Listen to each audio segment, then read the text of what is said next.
Welcome to The Lock Shop with Nielsen and Hustler, powered by Coolbet Canada.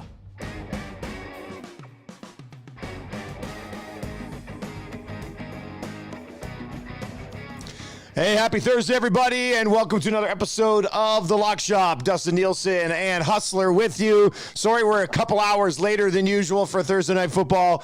Real shit show around the Nielsen household today. First of all, power bump. Right as I was about to send you the link earlier this morning, it's just I was like, send, boom, power bump. And then it said it was going to be out for 4 hours. Then it came back 40 minutes earlier. So I was going to do two guys in a goalie podcast. And then I had some computer issues. So I said, screw it. I got a sick family at the house. I was just like, you know what? We'll get some other things done, get a little snooze in, and get ready to go because there's a lot to bet on tonight in Thursday Night Football, isn't there, Huss? Well, there is. I mean, better late than never. We can't miss out on a prime time game edition of the Lock Shop, a battle of the AFC North between the Steelers and the Browns, both 1-1 coming into this game. And I don't know whether we're really expecting many offensive fireworks, but considering how close the games that both of these teams have played so far, yeah, I think we could be in for a pretty fun one tonight, actually. Yeah, I think both of these teams are the two teams that have played the closest points for, opponents against so far in the league through the first 2 weeks. So they've got that going for them, that's for sure. We'll give you some player props. We'll get to our picks on the spread and the total as well. If you're not yet following us on Twitter, we're almost at 1,000 members at Lock Shop Bets. Hop over there and give us a follow. And of course, subscribe to the podcast wherever you get your podcasts. Just search the Lock Shop. And when you sign up for an account at Coolbet, go to coolbet.com, sign up, use the code Lock Shop when you sign up for a first deposit bonus. This is I don't know. I mean, I'm excited because I want to bet the game tonight. I want to watch it. I'm not excited because it's going to be 37-34 and an all-time primetime game, Huss. But 4.5 is a very interesting number. The total's super low. We can get into that, and I do like the value on some of these player props tonight. So let's dive into it, buddy. We're on the same side in this one. Yeah, we are. And, there's been a little bit, it was a blip of line movement earlier today because this had been 4.5 through the last 48 hours or so. This morning, I was checking back in, getting ready to do our Lock Shop pick of the day on the Coolbet socials. By the way, follow Coolbet Canada wherever you're getting this stuff for our daily picks. And it was down to 4.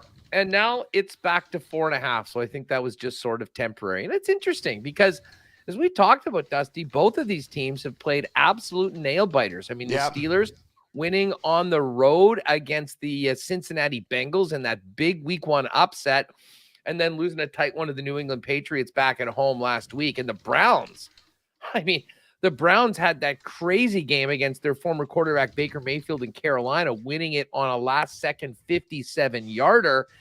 And then they came back with the epic choke job to the Jets of all teams last week. I mean, they really were poised to win by 2 touchdowns. All Chubb needed to do was not score that last touchdown, and they could have kneeled it out. Instead, he does, and you're like, it's comfortable anyway. And then it completely falls apart. It's crazy because when you see a guy take that knee, you're like, what are you doing? Just finish it off. But that one came back to get him, buddy. That one stung. Says every fantasy guy is like, Chubb did the right thing. We need those points. You can't do it. But it was funny. I was down at the bar down the street watching all the games with a bunch of the fellas, and I turned to the guy beside me going, this shouldn't matter, but that there's some bad vibes that they just missed the extra point on that kick. And sure enough, touchdown right away. And then the Jets somehow get the ball back and go down and do it again. I mean, that was a disaster for Cleveland. And that's sort of why if I had to, gun to my head, take a money line pick tonight, I feel pretty good about Cleveland. But when you think about how close these two teams have played, the fact that it is a divisional game, neither team with a really high-powered, well-balanced offense, I just think this game is going to be close. Listen, I'm here for the argument that Cleveland is a better team. They have the better defense. But then again, you look at what Cleveland's done. They've given up just about 60 points to the Panthers and Jets so far this season. Now, I'm not going to hear and try and, pump up a great quarterback matchup between Mitch Trubisky and Jacoby Brissett in prime time. But, both of these teams have elite running backs and Najee Harris and a double-headed, with the Nick Chubb and Kareem Hunt. And I think both defenses that, certainly the Browns defense should be better than they've been so far this year, but maybe they just aren't that good. Getting Myles Garrett back obviously is massive. And then the Pittsburgh Steelers on their side are just a different defense without TJ Watt. And I think we saw some of that against New England. So breaking it down, I think the Browns are probably better, but man, these divisional games and Steelers and Mike Tomlin always seems to get the most possible out of what he has. I think this game's going to be tight. So I think it was a relatively easy decision to take the points in a tight matchup in the division like we've got tonight. Give me Pittsburgh plus 4.5. Yeah, you laid it out very well. A lot of my thoughts. Like I sat here and I went, man, I do think the Browns are a better team. I do think the Browns can control this game on the ground. But it's 4.5. Like that's a pretty big number for an in-division game. And then on top of it, this is great. I saw these numbers. I don't know if you saw this tweet pop up, but this is Kevin Stefanski. Okay, as a favorite, this is against the spread. Stefanski with the Browns against the spread. As a favorite against the spread, 7-15. In the division against the spread, 1-11. 0-7 as a favorite in the division against the spread. So since he's been the head coach, they've been a favorite in the division, and they have failed to cover all 7 times. And then the most important one, against Mike Tomlin, he is 0-4 against the spread. So Mike Tomlin's team, whether they're the favorite or the dog, has covered the spread against Stefanski every single time. Maybe something gives tonight. If this was like a 2.5 number, I'd probably be on the Browns here. But at plus 4.5, I do think you have to go with the Steelers and expect in my mind, I'm seeing like 17-14 max kind of thing in this game. Like that's how I'm viewing it. I'm buying into the under on this game, and it's a low number. It was 38.5 a couple days ago. It's sitting at 38 right now over at Coolbet. But Hush, you laid it out nicely. I mean, I think we both kind of agree that we think the Browns are a better football team, but plus 4.5 for an in-division game where Tomlin has owned Stefanski, I don't think I can go on Cleveland minus a 4.5. I love those numbers. I had not seen those. I had no idea those are great. How lopsided those numbers were against the spread. So it makes me feel a little bit better, especially now that this bet is back to 4.5. I worry about let's get to the total right now. Yeah. I worry about a 2017 final that finishes up on 37 and on the under. But considering that the Browns gave up the 31 to the Jets and 26 to the Panthers, I'm not sure we can just assume that this is going to be the 10-7 or 13-10 game that certainly the number would tell you that it's going to be. As I said, I mean, I think Nick Chubb is going to run wild tonight. I think that Kareem Hunt's going to get a ton of touches. And I think a very positive thing for the Browns offense after a very quiet week 1 for Amari Cooper, their big offseason addition, he had 9 balls against the Jets. And Brissett has shown that he can be a competent quarterback. And I'll say this about Mitch Trubisky. He takes a lot of flack and often will. When you look at Mitch's win-loss record, it's as good as any Bears quarterback, I think, in the better part of the last decade. So, listen, I just think that Mike Tomlin and these guys find a way to score a few points. I wouldn't at all be surprised if there's, a couple turnovers, potentially a defensive touchdown. I was actually looking to see if that was an option on Coolbet today. And listen, this game is 38. This might be one of the lowest totals we'll see in the National Football League all year long. I understand the urge to bet the under. I'm just going the opposite way today. I think that, given this is not a real strong feeling, but it doesn't matter. I'm still going to lay a little sprinkle down on the total. And as I said, cheering for the over in a Monday night game between Mitch Trubisky and Jacoby Brissett is not something I envisioned I'd be doing here coming into this week, but I'm going to do that. And it gives us fun for a little head-to-head action because you are not convinced and you're going to side with the under. I'm gonna side with the under on this one. I mean, one of the things that I look at just quickly from the Brown side of things, and I mentioned it earlier, I do think they'll be able to control this game with long drives on the ground, with the clock running, and Nick Chubb doing a lot of damage there. So I don't know how many opportunities the Steelers are going to have, and I'm not sure the Steelers can put together long drives in this football game, and just the numbers to kind of back that up. They are averaging, this is Pittsburgh's offense, they are averaging the third fewest yards per drive in the league this year. They're averaging just 22 yards per drive. And on top of that, they rank dead last in explosive play rate at 7.5%. Like they just, so far under Trubisky, and I talked about this on my show this morning with Ian Rappaport, he goes, they want him to push the ball down the field a little bit more. And I'll kind of tie that into my Deontay Johnson total, where maybe I'm going a little bit against myself here. But their offense has just not been explosive in any way, shape, or form. And if Cleveland's a team that can control the game on the ground anyway, I think for those reasons, I'm going to side under here, 38 points. Now, this was an interesting thing I saw pop up on Twitter as well. This is great. The total was at 38.5, so this number is based on 38.5. In the past 3 seasons, there's only been 7 games where the total has been at 38.5 or fewer. So this would classify underneath it at 38. In those 7 games, the under hit all 7 times. So I'm going to ride that trend. Maybe it's due to go the other way, but basically what you're saying is these games where we had the super low totals, it's just been a dud.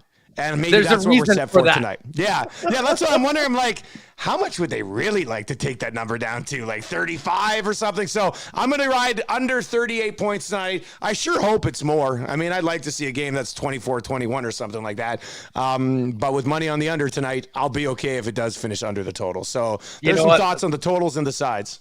So I'm feeling I've got great backup from trends on the bet for Pittsburgh plus 4.5. But I'm potentially walking into a buzzsaw with the over 38 on this game tonight. That is interesting because I honestly thought, and it's funny you mentioned, how low could this number get to actually get people betting the over on this game? Yeah. And I'm not sure. Honestly, as you said, these are historically low numbers. Yeah. It does not come up very often. And the fact that it's dropped down and we've got 38 on the nose, I think is a positive. But I guess I'm just hoping that both of these teams are due to score a few points, although it's more about Pittsburgh because Cleveland has scored points and they've also given them up in droves over the course of the first 2 weeks of the season. So interesting matchup. I always like these divisional games on Thursday night. It's not quite the Thursday night TNF Super Bowl that we get every year between the Jags and the Texans, but I'll take Steelers and Browns to get things going for week 3. All right, where are we at on player props, buddy? Who do you like tonight? Well, obviously with the amount of concern about the offensive output, I didn't have a large card, but to me, it all starts with Nick Chubb, and this is the lock shot play of the day that I put out on the socials over at CoolBet. Nick Chubb had 140 odd in the first game. And then even in the last game, up against the Jets, where he only had 17 carries, still got 87 yards and what would be over this number. I think Chubb gets it often and early. Last week, I was on that Chubb first touchdown at plus 400. It is once again plus 400. And I thought about that one, but I think overall, he's going to be such a central figure in this attack by Cleveland, and I think he'll get the ball consistently. I do think the game will be close, so I think they'll continue to ride the run. I like Nick Chubb over 84.5 yards. And, my touchdown prop, the Chubb number is just too low, as I mentioned last week. Yeah, it is too low. What is it, like minus 143 or something? Minus 143 for a Nick Chubb touchdown.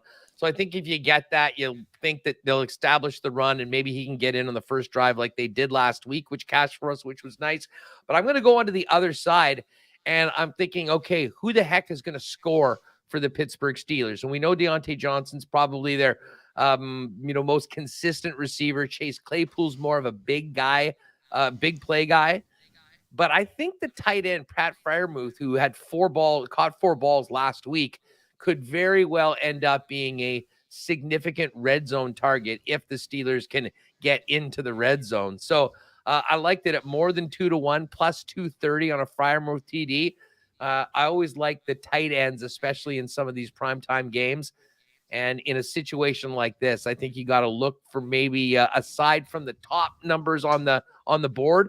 So I'm going to get a longer number at Pat Freiermuth, the Pittsburgh tight end, to catch a touchdown today. But definitely my one, if I was just going with one prop, it's the one I gave out for our Cool Bet Lock Shop daily pick. That's Nick Chubb getting the over in the yards and getting 85 or more. Although I will say this number has moved in the last hour. It's now 85.5. Again, we're talking about 1 yard, but sometimes these odds makers are so good. Often that 1 yard can be significant. So, but let's lock it in. He's getting 85 yards tonight. He might as well. I mean, as it happened, like as we see the line move right now, he's getting 85. That's how it works. I do like that play. And as Huss mentioned with the Lock Shop play of the day, if you've not yet seen that, since the beginning of September, Huss and I have been given Lock Shop plays of the day. It only goes out in the Lock Shop or on the Cool Bet socials. So make sure you're following them at Cool Bet Canada to make sure you never miss the Lock Shop play of the day. You're doing pretty well on those as well, by the way. I mean, it'd be very nice for Chubb to get in there. It would be 3-1 on the week. I did miss on chicken strips and the strikeout total on Tuesday, but one on Monday. And last night, shout out to Bo Bichette. If you've just been running Bo Bichette throughout September, which is basically when we started this, when in doubt, jump on Bo. The number's gone down quite a bit. I only got even money last night on his over 1.5 bases, but you can't complain about a winner. And I think we've already hit Bichette over total bases 3 times on the Lock Shop play of the day. It's cashed. Like that's what you do. No one complains about a winner, Dusty. No one complains about a winner. It doesn't matter how you get there. I'll start with my TD and then get to my my player prop here as well. Almost very similar to your thought process. And I think maybe even a little bit more drastic on this side of the ball. Who in the world is going to catch a touchdown for the Cleveland Browns? And I think the answer pretty much has to be by default Amari Cooper. I mean, unless you're buying into David Njoku as a tight end, or I guess maybe Kareem Hunt out of the backfield here. Amari Cooper, a little bit slow in week 1, but he was great last week. You brought it up a little bit earlier on here. Ended up with the touchdown last week as well, was targeted a bunch of times. It feels like Jacoby Brissett and Amari Cooper are really starting to develop something. When you're a quarterback like Brissett in the position that you're in right now, just trying to keep your team's head above water, when you get into these critical moments in games, you're either handing around and giving it to Nick Chubb, or you're probably throwing it to Amari Cooper. So I'm going to go with Amari Cooper, which I think is pretty decent value for Amari Cooper at plus 185 when you look at some of these other guys. So I really like that Amari Cooper number. And then I am going to go with Deontay Johnson over 54.5 yards. He's actually gone over this total in both of the first games, but not by much, which is why I think we're getting it at a pretty decent number. I think for most of the year, you're going to see Deontay Johnson's number around like 60, 61, 62. You're getting it at 54.5 right now. And I know there's only 2 games, but if you look at his game log so far, 55 yards in week 1, 57 yards in the loss to New England. However, in both those games, he was targeted 12 times and then 10 times. And if you're telling me that they're going to continue to target Deontay Johnson 10 and 12 times a game, all year, which I think they will, he should be up over 65 yards per game. It's simple as that. I mean, they've just been short gains so far. And that comes back around to the discussion of wanting to push the ball down the field a little bit more. And if Rappaport was right on my show today and they do want to push the ball down the field a little bit more, when they do, it's going to be to Deontay Johnson. So give me Johnson. Give me another 10 or 12 targets, 7 or 8 catches. I'll be stunned if that number is not over 54.5. Yeah, Deontay Johnson, I mean, really broke out over the last couple of years as one of the most sure-handed, reliable receivers. And last year when Ben had that noodle for an arm and could only throw it essentially 10 to 15 yards, I mean, he basically just lived all day doing quick slants and crossovers and, was a real difference maker for Pittsburgh. Still got to get a consistent chemistry with Mitchell Trubisky, but Mitch has a much better arm than Ben did last year. So you would think that that is coming right now. And, honestly, in these games that the Steelers have been playing, that 50-yard area seems almost like the floor for Deontay Johnson, with the amount of balls that he has gotten in the past and he should continue to get. So I don't mind that at all with Deontay over 54.5. And you sort of laid it out. We mentioned the big game Amari Cooper had last week against the Jets before the collapse in the final 2 minutes. Listen, they're not paying him $20 million a year to throw him 2 or 3 balls a game. So I do think he'll be heavily involved, and wouldn't be surprised if he can get back in the end zone tonight. There you go. That's a tight 20 minutes on Thursday Night Football. That's what we're talking about. You can listen to it 3 times if you want between now and kickoff. Hey, I have a bonus pick, folks. A bonus pick for tonight's game. We're going away from the Thursday Night Football because curling is back, everybody. Oh, baby. Curling is back. And this event that's happening out in Fredericton right now, I've never heard of an event like this before. It's the PointsBet shootout or something like that. But the bottom line is this tournament, it's single knockout. They essentially just did a bracket. Love it. Lose and you're out. It's not like you're guaranteed 3 games and they're playing this all. So we've got some awesome matchups tonight. My Manitoba people and Princess Auto folks will love this. We got a parlay. Reed Carruthers to take out Braden Calvert. Now that's minus 278. So we're gonna parlay Reed with his former teammate Mike McEwen and his new look team, now technically playing out of Ontario. Mike's a minus 133 favorite against John Epping. So Carruthers and McEwen together plus 138 for tonight's draw. I have just locked that in. So if the football game tonight and what's on the baseball slate isn't enough, ride with me, McEwen, Carruthers, plus 138 on the parlay in this do or die situation tonight on the pebbled ice. Let me throw one more quick one out. I was thinking about this earlier in the day. If you just want a little sprinkle on something from the game tonight, plus 1175 for overtime to happen in this game tonight. And it's the Browns Steelers in a game that we expect to be pretty close in prime time. This would be the most Browns Steelers thing ever. And overtime pays plus 1175. So I'll have a little bit on the overtime in case you're looking for a little bit of a longer range bet. Is there, just on that note, while you mentioned it, is there a number for a tie? Like actually ending in a tie? Boy. That's you know what? Let me see. I love what you're saying with the overtime. I think that's entirely possible. And if it's almost, I don't know if you can find a number for a tie, buddy, to be honest with you. That would have to be like 40 or 50 to 1 to end in a tie. But you just said this would just be typical Brown Steelers. Nothing could be more Brown Steelers than a tie. Probably, unfortunately, for my over would be like 17 all or something like exactly. that. But, that's right. Maybe you can get to 20 all and win the side. Either way, let's get a fun, close game. Hopefully, we'll hit a couple of these props, and hopefully, we can heat up heading into the big show tomorrow with our favorite 4 plays each against the spread for week 3 in the National Football League. Best bets coming up tomorrow right here with the Lock Shop. Patty Gregoire from Cool Bet will pop by for a visit on Friday as well. We roll in at 11 o'clock Edmonton time, noon Winnipeg time. So make sure you join us then. And once again, subscribe to the podcast. Just search the Lock Shop on all your podcasting platforms, and we will talk to you tomorrow. Enjoy the game, Huss.